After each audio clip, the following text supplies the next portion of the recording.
Hello and welcome back to Essential Genealogist Tips for Building Your Family Tree. Today's session is all about land values and how to find out more about the land your ancestors owned, rented, or lived in. First, let me show you this 1911 census record for my grandfather, Walter Frederick Allery. And you'll see that the postal address for W.F. Allery was London House, Coombe Lane, Norbiton. And he was living in this household with his wife, Harriet Priscilla, my dad, Cecil Henry, his brothers, sister, and brothers.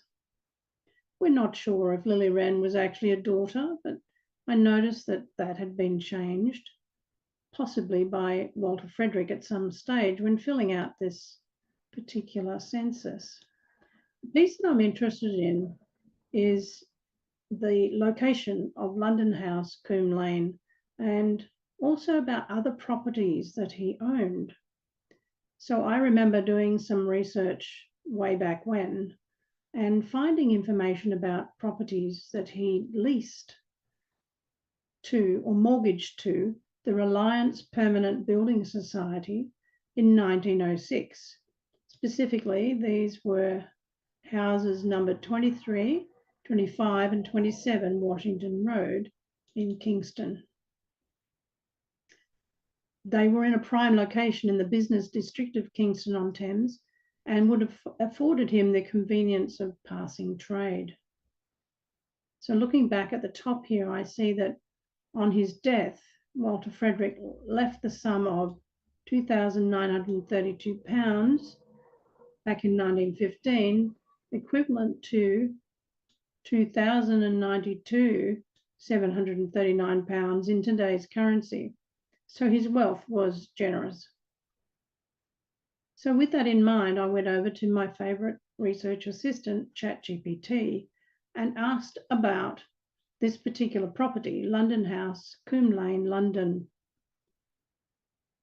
Chat GPT advises me that this house in Coombe Lane is a desirable residential area, particularly for its leafy surroundings and proximity to central London. The values have risen significantly during the early 20th century. So he is giving me the estimate in 1911 of properties being valued around £300 to £400 in such areas as Coombe Lane, which doesn't equate with what I had found earlier. He does admit, ChatGPT that is, that it's difficult to estimate the exact value of London House at the time. But what was interesting was this piece here. Today, Coombe Lane is one of the most expensive streets in London, with average property prices ranging from £3 to £6 million or more for the larger properties. This represents a significant increase in value compared to the early 20th century. So now I have even more information about the value of the properties owned by my grandfather, Walter Frederick. And when I went back again to look at the old post that I had put in place some years ago, I had discovered that what I thought was in fact true, that Walter was somehow aware of his fate and was putting his affairs in order because he then sold the Washington Road properties to his stepbrother, Frank Joseph Andrew Allery, who was then living in Commercial Road, Peckham. And he didn't leave it to his son because his son, my dad, Cecil Henry, was only 14 years old.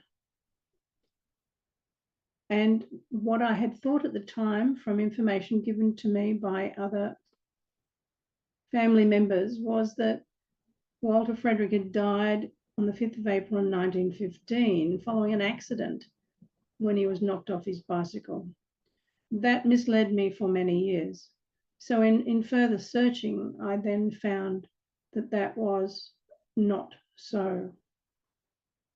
So when I went to my most recent blog post about Walter Frederick, I had put in place a copy of the death certificate showing that Walter Frederick Ellery, 43 years old, a master tailor, died from tuberculosis or tuberculous meningitis that he had suffered for 24 days, and that his brother, B.R. Ellery, Benjamin Robert, was in attendance. So now I have the full details as to why he would have bequeathed and sold the tailoring premises to his brother, or his stepbrother, because they were of different mothers, Frank Joseph Andrew Ellery, in September 1914, which was less than a year before he died. So I have now got quite a substantial amount of information about the value of the properties, why they were given to his brother rather than his son, and what they are now currently worth. So do a little search for yourself. Find out, if you can, about the value of the properties that your ancestors owned. You may need to go to land registries in your county or country, and you may need to ask for information that you possibly need to pay for if you are searching on some of those registries. But it does help you to build out your family tree. So go ahead and do more research into the property values for your ancestor.